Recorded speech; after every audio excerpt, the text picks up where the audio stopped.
And away we go. So, time once again for Coffee Talk Live. Come here.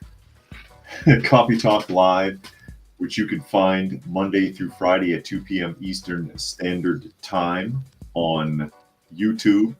That's Dusty right there for anybody who cares.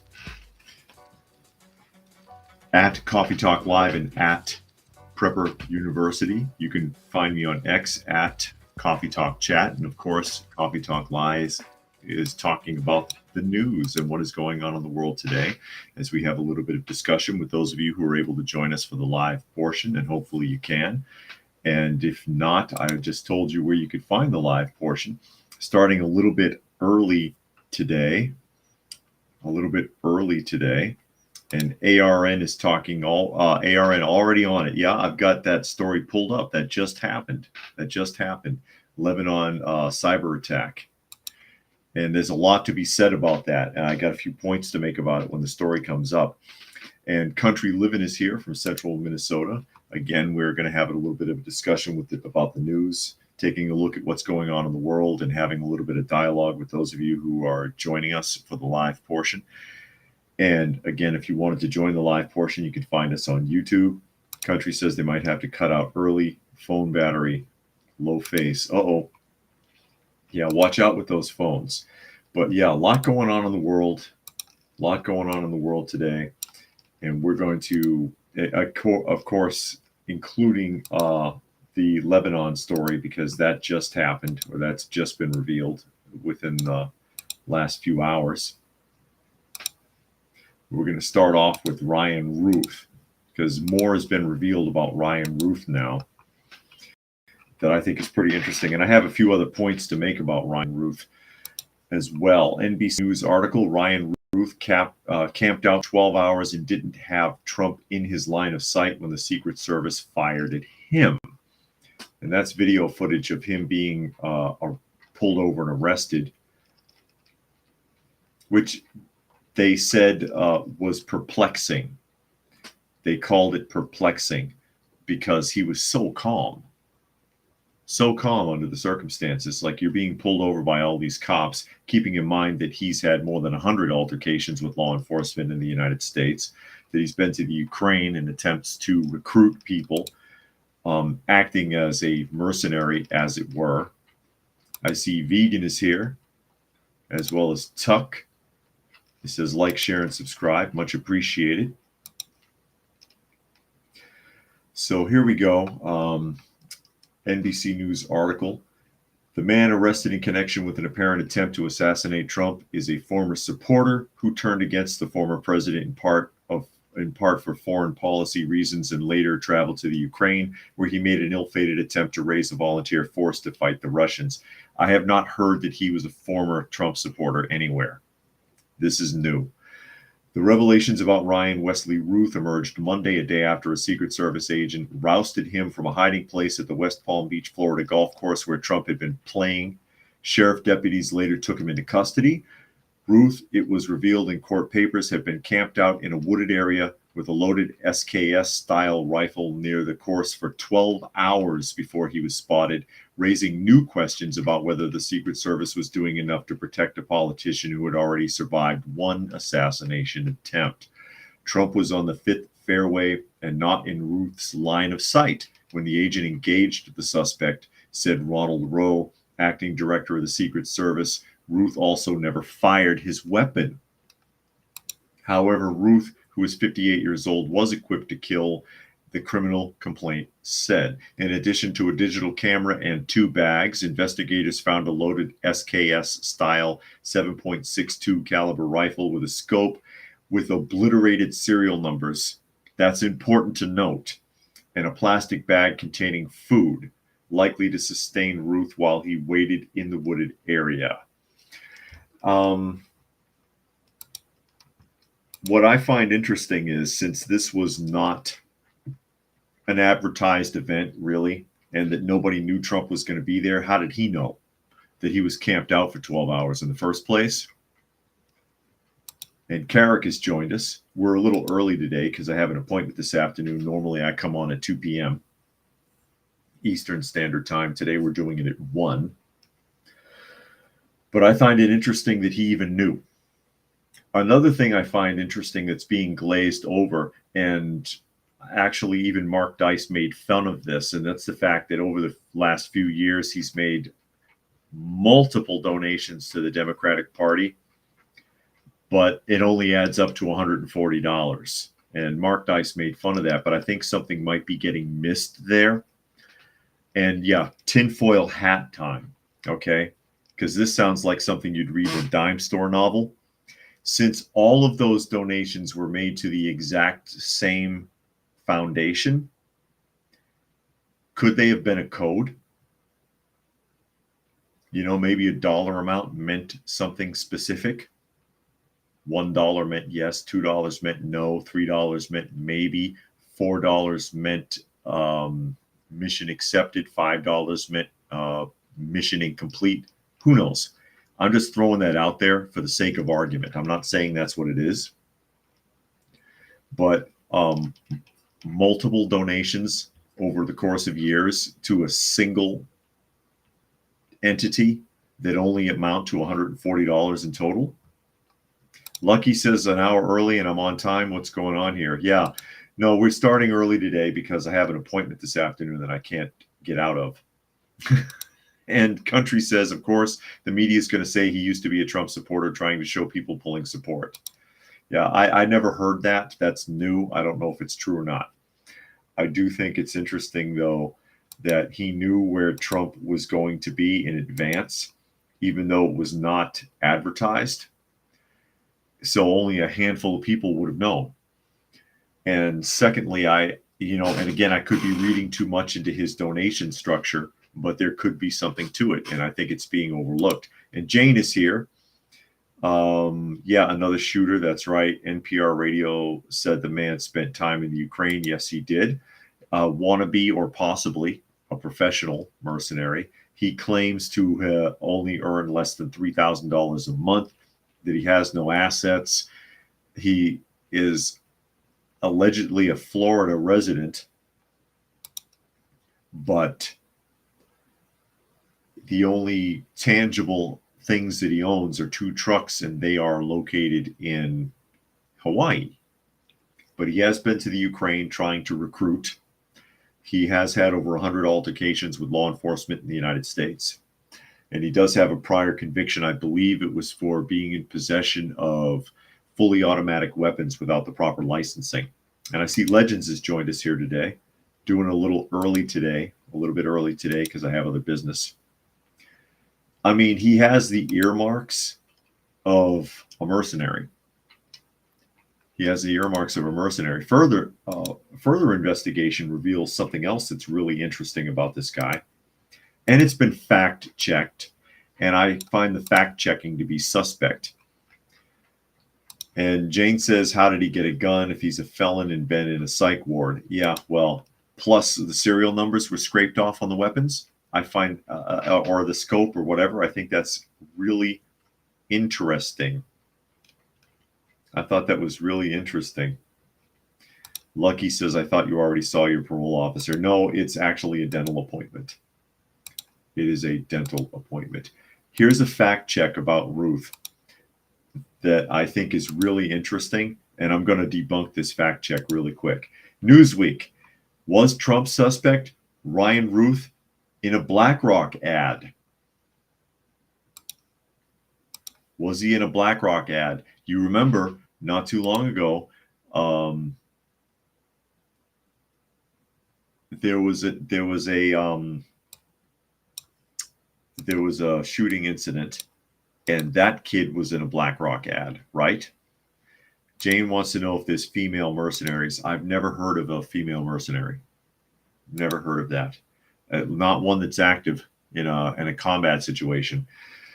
Says what appeared to be a second Donald Trump assassination attempt in just over 2 months has led to a slew of conspiratorial theorizing behind suspect Ryan Ruth and his motivations. Shots were heard at Trump National Golf Club in West Palm Beach, Florida on Sunday, where Trump, the Republican presidential nominee, was golfing, according to multiple reports.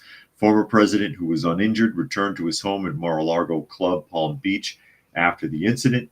At a press conference on Monday, Ronald Rowe Jr., acting director of the Secret Service, said Ryan Wesley Ruth fled after an agent was spotted him in his direction. Actually, that agent fired at him and said he did not fire or get off any shots at our agent and never had Trump in his line of sight. Yeah, so he never discharged his weapon. He did not even try to. He just took off when he was spotted. And he was in court Monday morning, charged with possession of a firearm while being a felon and possession of a firearm with an obliterated serial number. So, yeah, so it was also the firearm with the serial number scraped off. And by the way, see if you can find any footage of him in court. He was having a good old time, laughing and smiling. The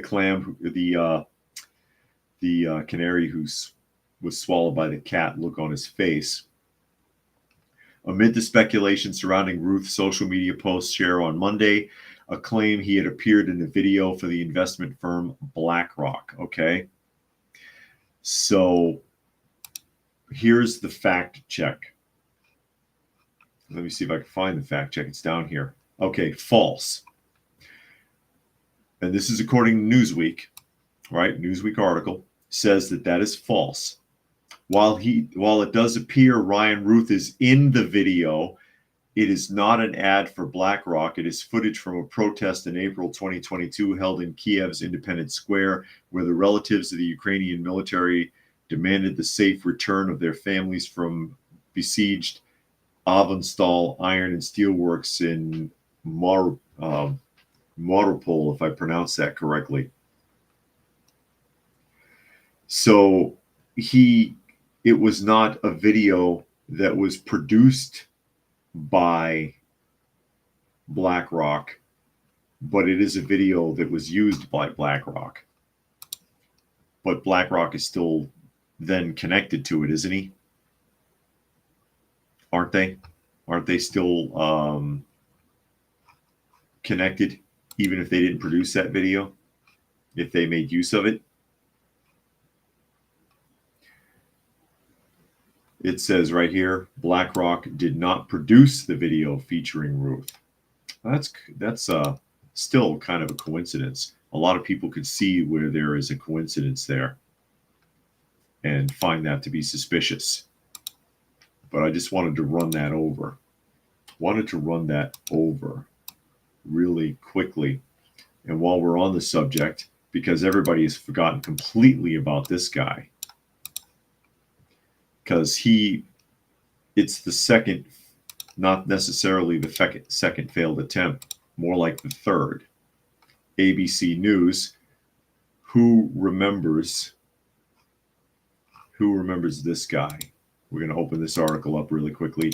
And this is an ABC News article. Suspect pleads not guilty in alleged murder for hire plot against Trump. Pakistani national with ties to Iran pleaded not guilty Monday to federal charges alleging he attempted to commit an act of terrorism and murder for hire as part of a scheme to assassinate former President Trump. The suspect, Asif Merchant, was ordered detained pending trial during the hearing in Brooklyn federal court. Coincidentally, Merchant's arraignment came the same day a different man, 58-year-old Ryan Wesley Ruth, appeared in Florida court to answer firearm charges connected to an unrelated apparent alleged attempt on Trump's life. Merchant was indicted in federal charges in August after being previously arrested and charged by complaint the month prior. If convicted of the charges contained in the indictment, he faces up to life in prison. And there he is right there. That is Asif Merchant, murder for hire suspect. The Justice Department will not tolerate Iran's efforts to target our country's public officials and endanger our national security. And that's a quote from Attorney General Merrick Garland. As these terrorism and murder for hire charges against Asif Merchant demonstrate, we will continue to hold accountable those who seek to carry out Iran's lethal plotting against Americans. After spending time in Iran, Merchant arrived in the United States from Pakistan in April and contacted a person he believed could assist him with the scheme to kill Trump. The complaint alleges the person reported Merchant's conduct to law enforcement and became a confidential source, according to the indictment. Merchant sought to hire hitmen who could carry out the assassination of Trump and others, the indictment alleges. Merchant allegedly explained his plot involving multiple criminal schemes, stealing documents or USB devices from targets' homes, planning protests, and killing a politician or government official, the indictment alleges. Merchant met with purported hitmen, undercover detectives, who were in fact undercover U.S. law enforcement officers. There it is. In New York, according to the indictment, he allegedly told them they would receive instructions on who to kill either the last week of August or the first week of September after Merchant had departed the U.S., according to the indictment. After Merchant paid $5,000 to the hitmen, the indictment quoted one of them saying, "Now we're bonded," to which Merchant allegedly responded, "Yes." The undercover officer then states, "Now we know we're going forward. We're doing this," to which the Merchant allegedly responded, "Yes, absolutely," according to the indictment. Cute. 5,000. You really think you're hiring an actual honest to God hitman for $5,000? You know, that's like one of those really bad like law dramas, those true life drama reenactments that you see on TV, like America's Most Wanted or something like that, where somebody tries to hire a hitman for like $1,500 and a pizza and a couple of beers. Oh my God. It's crazy. Jane says they saw on Georgia News the state will not tolerate immigrants rioting or marching here, or any college students marching or rioting here. Could it be in preparation for the voting that's coming soon? That could be. That could be. Now, something that was brought up at the top of the hour here. This is important for a variety of reasons. Okay, and it's not just because it was mentioned at the very beginning of this, the very beginning of this by ARN talking about Lebanon, and that's the story that I'm pulling up here, and this is just revealed within the last few hours. Daily Mail article: hundreds of Hezbollah fighters are wounded when their pagers explode. Yeah, people still use pagers. Hundreds of Hezbollah fighters reportedly killed or wounded this afternoon when their pagers that they used to communicate exploded, according to Lebanese security sources. The stunning incident, which saw scores of Hezbollah members severely injured throughout southern Lebanon and in its capital, Beirut, constitutes the single largest intelligence breach in the military outfit's history, a Hezbollah official has said.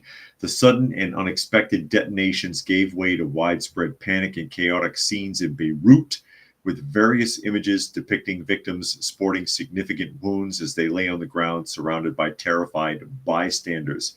Other images showed how car windows were shattered and their interiors coated with blood after communication devices presumably detonated inside the vehicles. You know, once upon a time, Beirut, just off topic really quick, going down a bunny trail if you don't mind. Beirut was one of the world's hot spots before the whole incident with Saddam Hussein. It was like going to Paris or going to London. It meant something. It was a big deal. It was one of those globetrotter, jet setter spots that you just wanted to visit. Now look at it. Speculation is mounting that the technology was somehow hacked or sabotaged by Israeli security services. One source close to Hezbollah told AFP the incident came as a direct result of an Israeli breach of its communications, while another confirmed at least 150 people had been wounded. A different official told AP, on condition of anonymity, that the cause of the explosions could be linked to the lithium batteries that power the pagers, which can catch on fire when overheated. And there's an image of one of the scenes there. Although Beirut always looks like that now, so it's hard to tell. It's hard to tell. Now, what's fascinating about this and what everybody needs to think about, really, okay, that's cute. Maybe Israeli hacked them, maybe not. And Jericho says, I'm on early, and Cyberjack says, sorry, I'm late. Hey, I'm early today. I am early today because I have a dental appointment. I have a dental appointment, so I had to come on at 1 o'clock. It's the only way I could coordinate it because my wife and I both have an appointment at the same time, and so we weren't going to be able to juggle it. So basically, they're saying pagers. Another thing says cell phones. Essentially, someone or some agency managed to hack into more than 150 of these people's phones and put them on a cycle that caused them to overheat to where the lithium batteries exploded, causing serious injuries and even multiple deaths.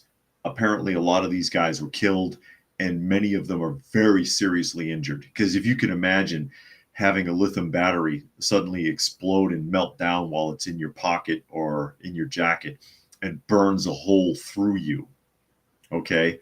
That's not a wound you're going to easily recover from, if at all. All right. Now think about this. Think about this.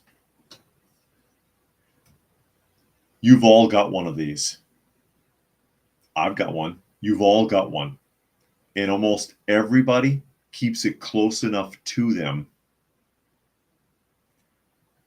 that if it suddenly overheated and exploded, they wouldn't be able to get rid of it fast enough. Now, back in the day, you used to take your cell phone and it came with a cell phone holder, and you could attach that holder to your belt, and that's how people wore them. Now, if I had this on a holder on my belt, right, and I felt it starting to warm up, and I was like, something's wrong with this. I could pull it off and throw it somewhere if I noticed. If this is in your pocket, you're not getting rid of it that easily. And just because this happened to a militant terrorist group doesn't mean it can't happen to anyone else.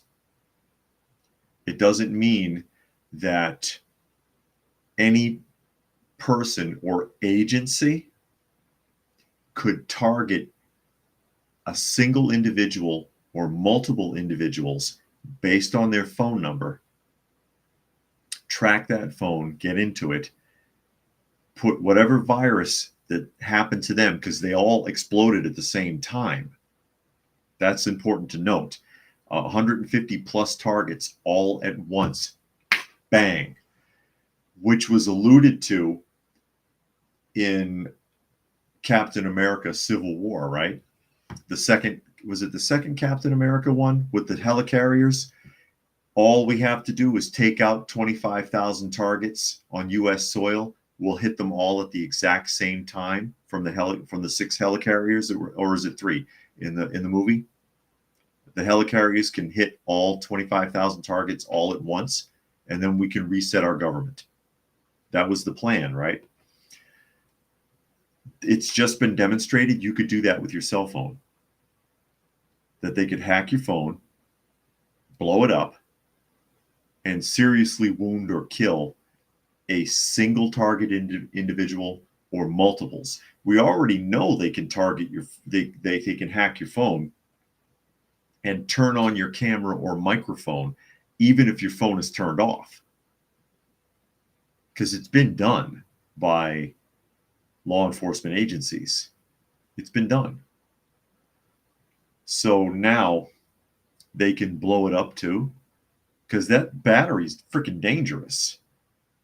You've seen what it looks like when one of these look up any YouTube video where one of these batteries is being drilled. They drill a hole in the battery and boom. And you've seen the video footage of an electric vehicle fire, although that's a much larger battery, obviously.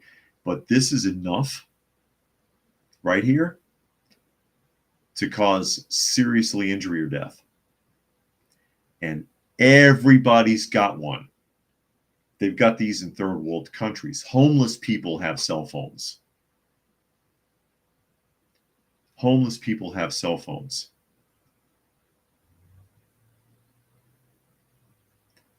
barefoot people running around in mud huts in third world countries who are catching fish for dinner every night have a cell phone. That's what the world has turned into. There's almost nobody left who doesn't have one of these, including children. Including children. Jericho says it's crazy because most people assumed that China would do something like that to the U.S. And Jane recommends a book called The Fraud by Zadie Smith from the comment section there. That's a frightening thought. That's something to really ponder. That's something that really, really deserves its own video. If I even want to bother to do independent videos anymore, since YouTube won't let anybody see them. Not only does it track you and spy on you, but it can kill you too, depending upon where you're carrying it and how quickly you can get rid of it if something goes wrong. How soon before you notice it's heating up too much? And you're like, oh crap, what's wrong with this phone? Let me put it down. Let me put it down. You see what I mean? That's a scary thought. That's like in a lot of those dystopian post-apocalyptic films where you see people have a tracking device implanted in them, and the tracking device could be activated to explode or to be used as a target for some mechanism. Like in The Running Man, and they had the collar, and it had the little explosive pack on the collar, and if they passed the perimeter fence, it would blow up and their heads would just pop off. And Jericho says, and they want to put that shit in our heads surgically. Yeah, I know. They want to put that mesh. And again, I recommend the TV series, a BBC series called The Feed, F-E-E-D, The Feed, which talks about that, about getting a mesh implant inside your head so that you can see a phone readout in your vision rather than have a cell phone at all. It's in you. It's in you. That's a scary thought. That's incredible that that can happen, and that's the level that technology has reached. And that's something to really think about and really consider. All the more reason to keep your cell phone. I mean, I know everybody wants to keep the phone close to them in case they need it, but to consider going back to having like a belt clip for the phone as opposed to keeping it in your pockets. Not that I think that that's going to happen tomorrow, but it's just been demonstrated that that is absolutely possible. Absolutely possible. And keep in mind that it's not like your average Joe hacker who's like sitting in the dark on their computer is going to be capable of doing that. You're talking about government agency level cooperative hacking to pull off something like that. So it would be a government that would do it. I can't see private industry or individual hackers or even a small group actually pulling that off. You know what I mean? They're not as great as they sound. Bottom line, it's a lot of cooperative. It's a lot easier. Let's just say it's a lot easier when it's the government doing it because they get permissions. They get permissions. But that's a whole separate topic of discussion right there. That is your conspiracy theory overload moment of the day.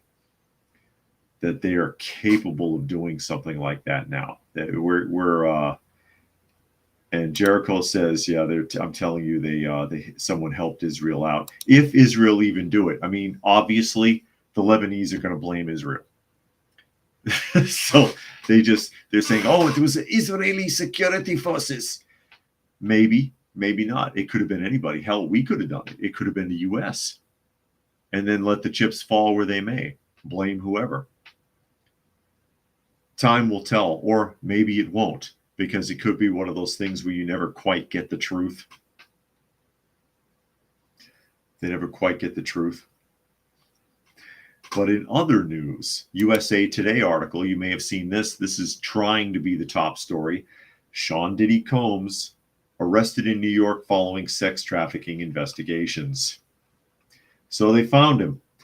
Sean Diddy Combs arrested Monday in Manhattan amid ongoing lawsuits alleging abuse in months after a pair of federal raids that targeted him as the suspect of a sex trafficking investigation. I don't know why he was still in the country. Not very smart, Combs. Combs's attorney, Mark Agnifilo, confirmed the news to USA Today in a statement saying, quote, "We are disappointed with the decision to pursue what we believe is an unjust prosecution of Mr. Combs by the U.S. Attorney's Office." The hip-hop mogul was taken into custody based on a sealed indictment filed by the U.S. District Court for the Southern District of New York, announced on social media. Those specific charges, were not disclosed. The indictment is expected to be unsealed Tuesday morning. Quote, "Combs is a music icon, self-made entrepreneur, loving family man, and proven philanthropist who has spent the last 30 years building an empire, adoring his children, and working to uplift the Black community. He is an imperfect person, but he's not a criminal," Agnifilo said. Is he a music icon? I don't know if I can name one thing he ever did. You know who's a music icon? Rolling Stones, Michael Jackson, Led Zeppelin. I guess I just come from a different part of reality. To his credit, Mr. Combs has been nothing but cooperative with this investigation, and he voluntarily relocated to New York last week in anticipation of these charges. Please reserve your judgment until you have all the facts. Well, that much is true. You should reserve judgment until you are sure about what you're talking about instead of jumping the gun. These are acts of an innocent man with nothing to hide, and he looks forward to clearing his name in court. Oh, wow. Combs's arrests follow a spate of legal woes for the Bad Boys Records founder. He faces multiple lawsuits filed in recent months, claiming the music magnate assaulted or sexually assaulted. Yeah, I'm trying not to read that specific word, but you know what it is. Several alleged victims over the course of decades. Combs has denied all accusations against him. Oh, Combs was dealt a double whammy in his ongoing litigation battles earlier this month when singer Dawn Richard and Michigan inmate Derek Lee Cardello Smith pursued legal action. Richard, formerly of the Bad Boys record girl group Danity Kane, and trio Diddy Dirty Money. I never heard of those. Sued Combs on 21 counts of sexual assault and battery, sex trafficking, gender discrimination, and copyright infringement in a lawsuit filed September 10th. I love how they throw copyright infringement in there on top of like sexual assault allegations. It's like, oh, and by the way, copyright infringement. Let's not forget that. Jane doesn't like Diddy, says Combs is sickening. He could be. Tuck says they could never stand Combs. Listened to hip hop when he first became popular. It really helped me to find other genres. Well, you know how I am already. To me, rap and hip hop died in the very early 90s. That was the end of when it was any semblance of halfway decent, and it just got raunchy and weird and repetitive and auto-tuney and creepy. But you know, I come from a different time. These kids today don't know what they're missing because they're listening to garbage. So yeah, they went ahead and arrested him. They rounded him up. He's being held. If they give him bail, I'm sure he can afford it. She claims the producer stole her work, withheld payment, and subjected her to inhumane working conditions, which included assault, groping, and false imprisonment over the course of nearly a decade. So she allowed herself to be beaten, sexually assaulted, groped, and locked up for 10 years, as well as getting ripped off. Why didn't she walk away then? I always wonder about that. And I know there are people that will sit there and take it. I know there are people that will sit there and take it, but you could have walked away at any point. You could have walked away at any point. And Lucky says he got away with killing Tupac. We'll see what happens. We'll see what happens, because there's a trend right now of convicting people of this kind of stuff. Look what happened to Ron Jeremy. And I've talked about that before. I don't know a whole hell of a lot about Ron Jeremy. I've never seen any movie Ron Jeremy's in. I know he was a big porn star once upon a time in like the 70s or something. And not too long ago, he gets charged with rape of however many alleged victims from decades ago. And it's like, he was a porn star and you slept with him, and this is like 20 plus years ago. You want to come forward now? And then they roll the guy out and his mind is just gone. He's like full-blown dementia now. But there's this trend right now where Hollywood is sacrificing some of these people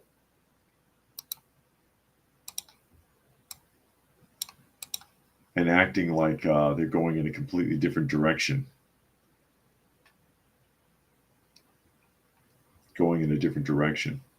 Jane's asking about J.D. Vance and cats and dog eating. I did not see what he had to say about it, Jane, so I don't know. I didn't see what he had to say about the people with cats and dogs, or eating thereof. Washington Examiner article. This is actually a lot more important than it seems. Abandoned by Biden, or rather the Biden administration, the current executive branch of the White House, the Philippines surrenders a shoal to China. That's actually very significant. The Chinese Communist Party represents by far the most serious threat of all global threats to security and prosperity under Xi Jinping.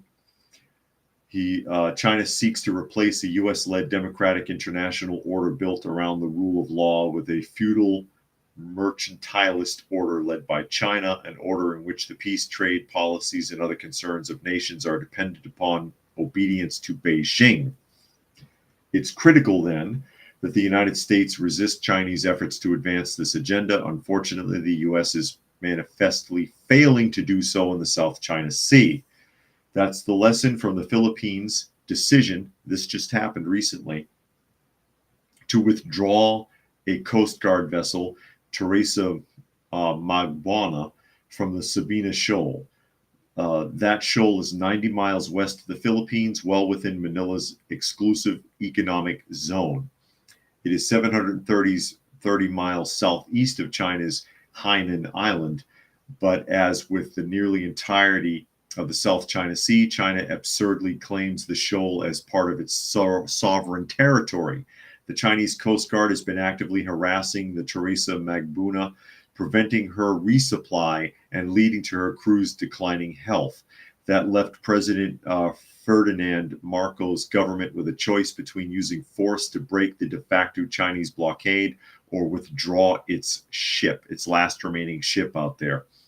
Absent U.S. military support, Marcos had little choice but to order a withdrawal. While the Philippines says it will send another vessel to the shoal, the Chinese Coast Guard will do everything possible to obstruct that ship. Basically, they were down to one ship left protecting one of their outermost islands, and there's supposed to be an agreement with the U.S. whereby the Navy would swing around there to keep the Chinese from interfering with that island or interfering with any shipping in that area. And the Philippines have been forced into a corner whereby now they've had to completely withdraw their last remaining Coast Guard vessel because of bullying from Chinese military vessels on account of no U.S. support, because there used to be U.S. ships in that area, which is part of an agreement with the U.S. that they are not backing up. Tuck says that never happened to Ron Jeremy until everyone saw photos of him shooting a rifle. Coincidence, I'm sure. Really? I don't know if I've ever seen those photos, but again, I don't know a whole hell of a lot about the guy. I only know that he was a porn star and that he's done a lot of cameos in real movies and TV shows, and often for free, just to be acting in anything that's not pornography, although he's never really broken into mainstream acting outside of doing reality shows. Is that correct?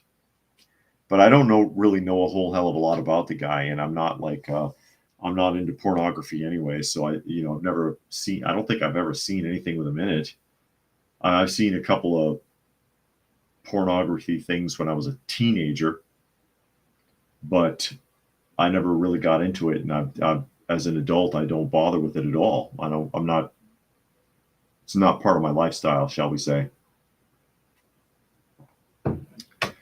Jane wants to know if Diddy was a porn star. Not that I'm aware of. Not that I'm aware of.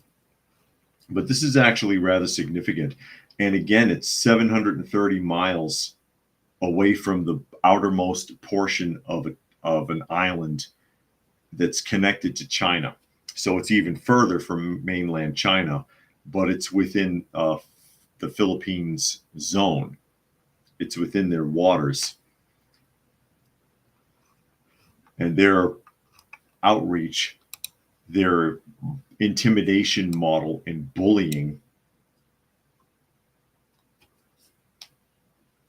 goes out that far. Their intimidation reaches that far. Jane's got to go. Well, glad you could join us here today, Jane. And Tuck says he doesn't know much about him either, but takes notes of anything 2A. That's interesting. No, I don't know. I never knew about him firing a rifle or anything like that. I hadn't heard that before. I had not heard that before.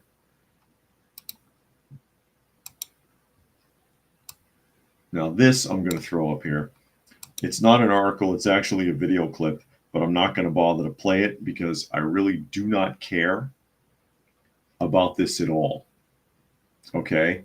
This is from Slingshot News. I just wanted to read the title and make a point. Okay, Slingshot News. Talking about Pierre. Karine Jean-Pierre, White House press secretary. And their article reads, and there's a video clip here, but like I said, I'm not going to run the clip. It's actually a 7-minute long clip. I could care less. First Black, openly queer White House press secretary Karine Jean-Pierre delivers a lawn speech. White House press secretary Karine Jean-Pierre delivered a speech on the White House lawn in support of Black excellence this week. So, so what? And what's my point? My point is, why is this news? Why does she have to give a pandering speech about quote unquote Black excellence as if no one else can be?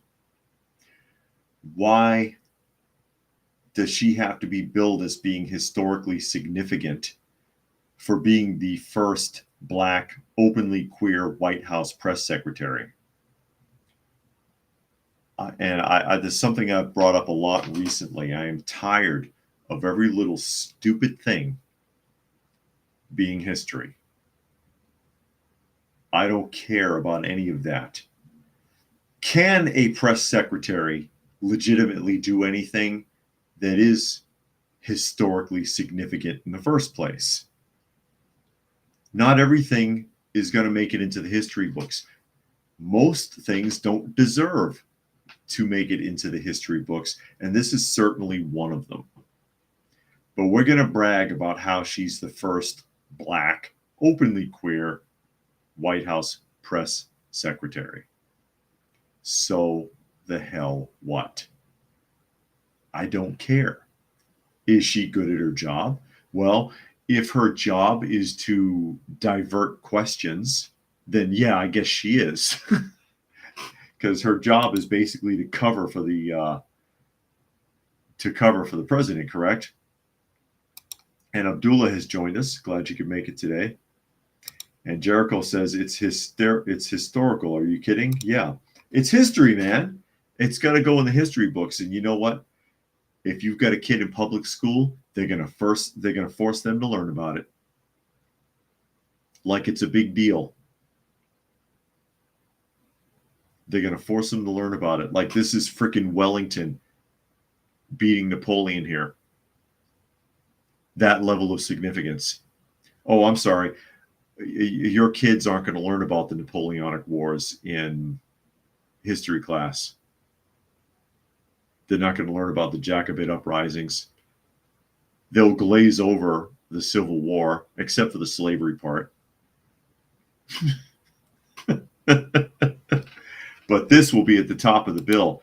Oh, did you know that Karine Jean-Pierre, and by the way, they'll probably pronounce the name wrong and call her Jean. Because it should be Jean-Pierre, correct? Did you know she's the first black, openly queer White House press secretary? Oh my God. Write a report on it and don't use crayons this time. Lucky says the history books are warped. Yes, they are. Yes, they are. And Jericho says, no thanks, I have better things to teach my kids. Yes, you do. And Jericho says, fun fact for anyone who has kids in school, they don't do spelling tests anymore, but they'll ensure you learn about alphabet mafia stuff. Yeah, they did away with the spelling tests now too. It's hard for me to keep up. I had read an article not too long ago that they were getting rid of all the analog clocks because even a lot of the faculty now, the new teachers coming in, can't read a dial clock. And so that's becoming a problem. Oh, look at this, Jericho. Another thing I learned they don't teach kids anymore is how to read an analog clock. Oh, perfect timing there, Jericho. I had to look for that article now because I'm sure I read that somewhere like a couple of weeks back that, again, even faculty can't read analog. I know they don't teach Roman numerals anymore. They don't teach cursive anymore. I mean, what the hell are we doing? It's going backwards. They may as well not even be there. Not even be there. Tuck says there's only so much space in history books. The blurb on JP will be used to hide something more interesting like Biden's stash of sensitive documents or his son's international corruption excursion. Yeah. No kidding. That's not even news. That's not even news, let alone history. It's pandering. It's pandering because they're trying to pretend like they care about black people. That's what it is. That's what it is. Yeah. Pun intended there, Jericho. Perfect timing. You got it. Perfect timing. This is also pandering. Oh, hold on. That's the wrong. Let me see. Here we go. This is it. Harris. Back to Harris again. This is a Reuters article. Okay. Story's only 7 hours old. Harris to face black journalists questions in Philadelphia. Right? And there she is in her sequin gown. And when all they talked about was her lovely sequin gown that she probably paid a damn fortune for, by the way. She has very expensive taste. All of her jewelry is from Tiffany.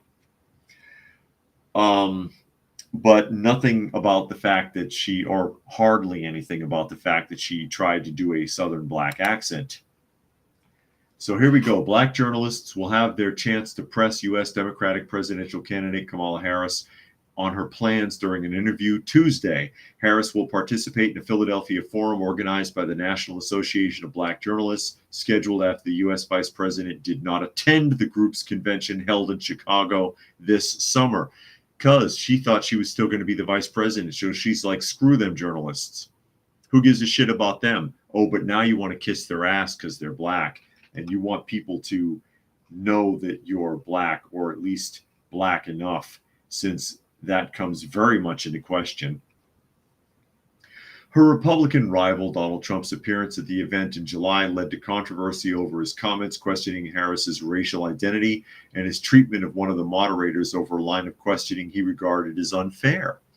Harris had said she was willing to attend a separate forum held by the group after what her team described as a scheduling conflict with the convention. Sure. Held just over a week after U.S. President Biden dropped out of the race. The interview will be conducted by 3 of the organization's members, as was Trump. In this case, reporters from The Grio and Politico, as well as an anchor from WHYY-FM, a public radio station. Both Harris and Trump have made efforts to win over black voters whose support may be decisive in the closely fought November election. I want to see the candidate who just tries to win over voters, not just certain color groups or gender groups. And there's all this counter focus, and there's all this pandering. And I'm curious to see if during this interview she starts dropping an accent again, and whether or not anybody calls her on that. Anyone that counts, anyways, because there are people who have brought it up and been like, hey, what is with the damn accents? But there are many news agencies putting her on a pedestal for it. Oh, she's coding. Oh, it's brilliant. That's insulting. I've talked about that a lot. It's freaking insulting. Talking to people like they're stupid. And again, they're not very smart. People are not that smart, but you don't have to treat them like idiots. If you treat them like morons, they're never going to grow up. They're never going to grow up. They're never going to learn. Because what's the point? Why should I strive for excellence when you're going to keep reaching down here? Or where do you think down here is? It's insulting. I'm going to jump to Florida. I thought this was an interesting story, and this popped into the feeds this morning too. NBC News article, okay? And they're really blowing this one up. Florida sheriff releases the mugshot of the 11-year-old charged with making school shooting threats. Okay? Florida sheriff released the mugshot and video of an 11-year-old child charged with a felony of making a written threat of a mass shooting. The release came just days after the sheriff said he would start releasing the mugshots of students who are arrested for making school shooting threats after two teenagers, and the 11-year-old child were taken into custody within the last few days. Quote, since parents, you don't want to raise your kids, I'm going to start raising them. Volsa County Sheriff Mike Chitwood said at a news conference Friday, every time we make an arrest, your kid's photo is going to be put out there. And if I can do it, I'm going to perp walk your kid so that everybody can see what your kid's up to. On Monday, the sheriff's office announced the arrest of the 11-year-old Creekside middle school student who allegedly threatened to commit a shooting and had a written list of people he claimed he would kill, because that's what we do now. That's what we do here in society. And I'm going to see if I can find the mugshot. I'm going to see if I can find this mugshot of this kid. Oh, they're blurring his face out. What's the point of bragging about putting a mugshot up if when you show the video footage, they're going to blur him out so that you can't see who it is anyways? And that kid's wearing Crocs. Stop putting your children in freaking Crocs. Crocs are not streetwear, okay? Country says it's especially insulting if you don't get the accent right. Yeah, no kidding. Tuck says they want attention, give it. Part of the problem, though, is not just that parents are not parenting their children, but that the state is. So parents are not parenting their children, but public school is. And that's a bad mix. And that needs to change. Public school needs to just teach actual things, reading, writing, math, and nothing else really, quite frankly. They don't even need to talk about history until they get to high school. I'm serious, because these kids are so dumb it's scary.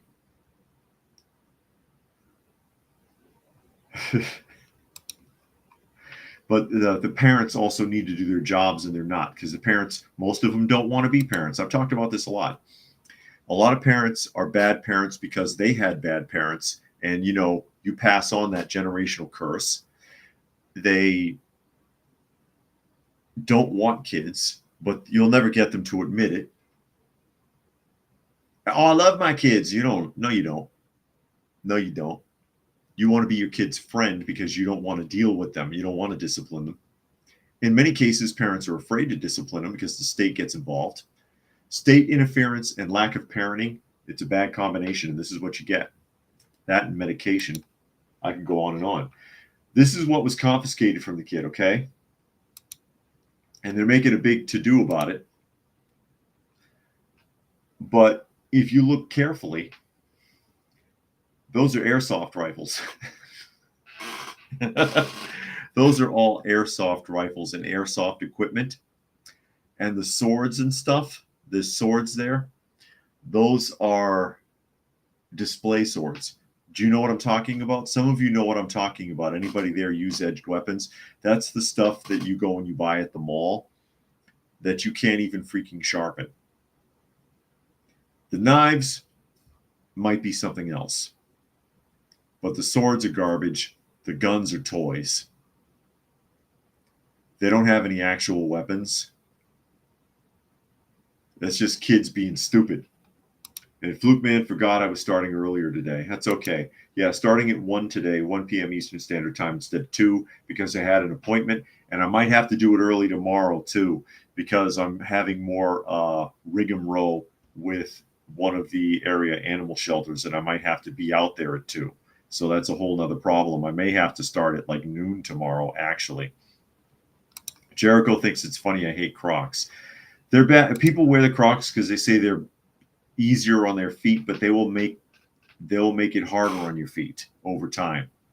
Those Crocs will cause permanent damage to your feet if you wear them for everything. It's not recommended at all. Crocs even tell you not to use them for streetwear, but people do anyway. Country says when they teach history, they need to teach factual history, not their version. Oh, good luck. I don't think anybody does that anywhere in the world. Oh, man, because, again, history is written by the victor. So, yeah, that's a junk pile of, like, garbage right there on this table. But at a glance, people might think, oh, my God, look at those weapons, and there's nothing there. There's nothing right there. Sheriff's office released the child's name, mugshot, and a video of him being escorted into jail. NBC News is not naming the child or showing his picture because he's a minor. And again, that's kind of my point. It's like, okay, he went through all that trouble and then no one will show it anyways. The boy of Port Orange is accused of showing off several weapons during a video chat with friends and threatening to commit a shooting at Creekside or Silver Sands Middle School. But again, look at the weapons. It's kind of hard to look. It's kind of difficult to look all hard and thug nasty with an airsoft gun. And Brian didn't know I started early. Yes, I had to start at 1 today because of an appointment, and I may have to start at noon tomorrow. I think I may have to start at noon tomorrow. Jericho says his eldest was in an ATV accident wearing Crocs, and both of his feet were scraped badly, or her feet rather. I'm not surprised. You can get into a serious injury if the croc gets caught up in an escalator too, by the way, because it'll trap your foot and grind you up. And there's Chillin. Sorry, Chillin, I'm on the way out. I started an hour early today because I have an appointment, and I might have to start at noon tomorrow, Eastern Standard Time, because of another appointment. But with that, we are at the top of the hour, so I will go ahead and start signing out. Again, you are listening to and/or watching Coffee Talk, and you can find the live portion Monday through Friday, most of the time at 2 p.m. Eastern Standard Time on YouTube, on Coffee Talk and Prepper University, at Coffee Talk Live and at Prepper University. You can find me on X at Coffee Talk Chat, and you can find me on fistfulofradio.com, podcasting out of Atlanta. So thank you, everybody who was able to join us here today. Hope you got something out of the conversation. And